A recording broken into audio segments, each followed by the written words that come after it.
This video will provide you with some additional information on the socio-cultural perspective for teaching and learning. I wanted to start out this video with an essential question, and this is, do cultural characteristics such as your race, religion, social class, and/or gender shape the way you interact with the world? So if you answered yes, you're already a step ahead, and you think and you perhaps know that culture can help us understand a person's behavior. And you already know a little bit about the sociocultural perspective in psychology. Psychologists use many different approaches that work together to understand and explain human behavior. The sociocultural perspective is one approach to understanding why humans behave the way that they do. The sociocultural perspective seeks to understand human behavior and personality development by examining the rules of the social groups and the subgroups in which an individual is a member. These rules are oftentimes unwritten guidelines that direct a person's behavior and a person's actions. To elaborate, social customs, beliefs, values, and language are all a part of what shapes a person's identity and their reality. According to the sociocultural perspective, what a person thinks and how a person acts is based upon his or her sociocultural background. The sociocultural perspective argues that individuals cannot be considered in isolation from their social and historical context. Therefore, it's necessary to look at the society and the developments occurring at a given time. Two principal entities, the family and the school, powerfully shape children's learning experiences. The influence of these two entities is constrained by the wider social and cultural systems in which they are embedded. There is great diversity in the cultural backgrounds, social conditions, family arrangements, and the school organization in general. This perspective requires you to think about the groups and the subgroups that the students in your classes and in your school are involved with, and how these groups can affect behavior. Race and ethnicity, religion, gender, social class, family traditions, peer groups, and age are some of the examples of subgroups that may influence someone's behavior and/or thinking. The readings you've been assigned have all contributed to pieces of this perspective, but in different areas. It's vitally important for you to think deeply about the chapter on power and privilege and consider how these sociocultural characteristics connect to the power structures in our world, and more specifically to the school setting. Power and privilege is wrapped up throughout the entire concept of sociocultural theory. So some of the ways that we often examine the impact of sociocultural perspectives on teaching and learning are to generate research questions, and I've provided a few of them here. And I think you'll see how power and privilege may be wrapped up and conflated with this. The first one.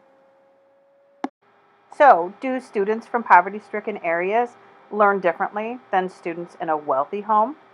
What about religious beliefs? Do religious beliefs play a role in a teenager's decision to engage in high-risk behaviors, or is it something else?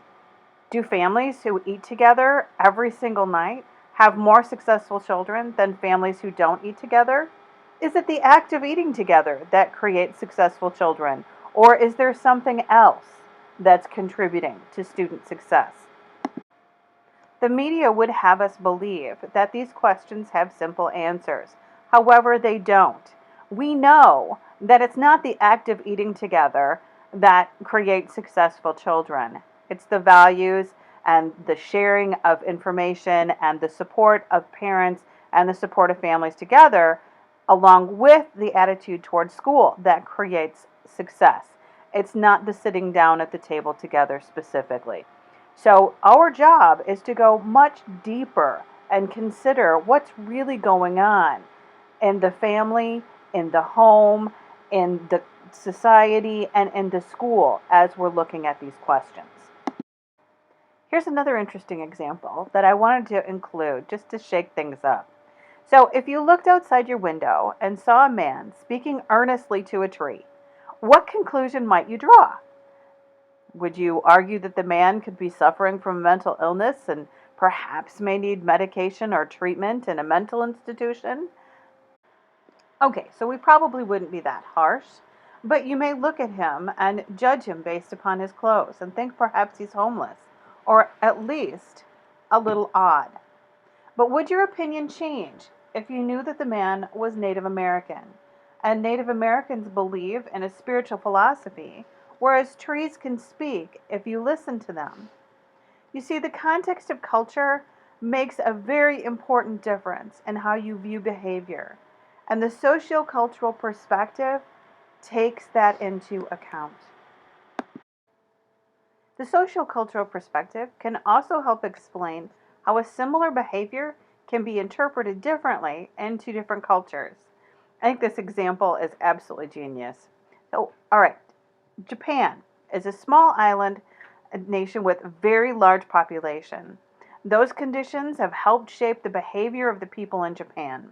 Workers who are hired on the public train system may have the job of actually pushing commuters onto the crowded train so that the doors can close without the commuter getting trapped in the doors.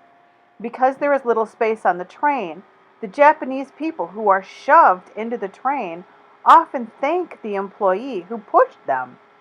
They understand the train employee is trying to help them.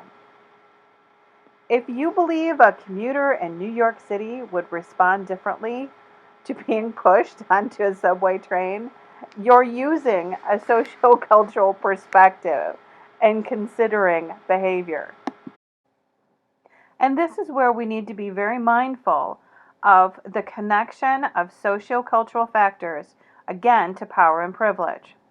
Sociocultural theorists examine the role of culture on self-esteem and self-image, very, very important characteristics in power and privilege.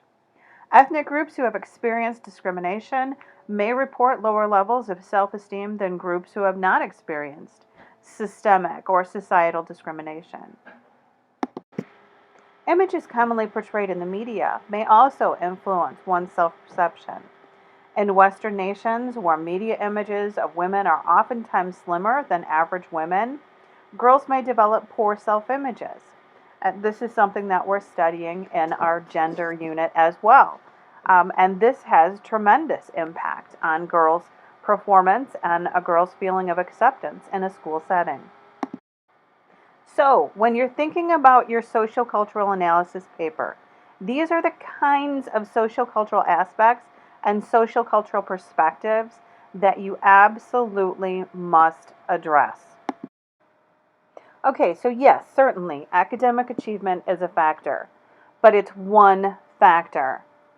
Oftentimes, academic achievement is actually the byproduct of sociocultural characteristics, such as being a part of the middle class, such as being a part of the popular group in school, such as being a part of the nerds who identify as high achievers. So your task with this paper and this class in general is to reflect upon and analyze how you will learn about these various sociocultural factors, how you will design your classroom climate and student-centered instruction to leverage the positive aspects of the student sociocultural background, and how you're going to build the student in areas that perhaps sociocultural perspectives may leave the student feeling or perceiving deficits in your classroom.